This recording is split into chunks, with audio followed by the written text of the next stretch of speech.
Hello everyone, আজকে আমি বানাবো তেল কই।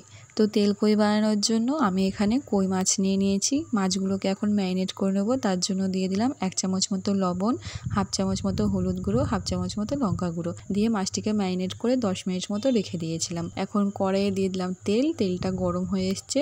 মাছগুলোকে এক এক করে ভেজে তুলে নেব। কই মাছ বেশিক্ষণ ভাজবো না, হালকা ভেজেই তুলে নেব। এরপর ওই কড়াইয়ে দিয়ে দিলাম কালো জিরে আর পেঁয়াজ বাটা। এরপর দিয়ে দিচ্ছি 1 চামচ মতো আদা রসুন বাটা। তারপরে এখন এতে দিয়ে দেবো স্বাদ মতো লবণ, 1 চামচ মতো হলুদ গুঁড়ো, হাফ চামচ মতো লঙ্কা গুঁড়ো দিয়ে কিছুক্ষণ কষিয়ে নেব। এরপর দিয়ে দিচ্ছি 1 চামচ মতো জিরে গুঁড়ো, 1 চামচ মতো ধনে গুঁড়ো আর 1 চামচ মতো গরম মশলা গুঁড়ো দিয়ে কিছুক্ষণ মশলাটিকে কষিয়ে নেব। এরপর এতে দিয়ে দিলাম টমেটোটা দেওয়ার পরে দিয়ে দিলাম কাঁচা লঙ্কা। মশলাটিকে ভালো করে কষিয়ে নিয়েছি। এরপরে দিয়ে দিচ্ছি ভেজে রাখা মাছগুলো দিয়ে কিছুক্ষণ এটিকে কষিয়ে নিচ্ছি।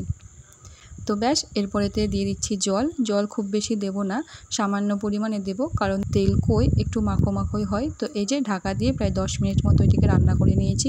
সব শেষে দিয়ে দিলাম 2টো এলাচ থেতো করে, আর একদম রেডি হয়ে গেছে তেল কই।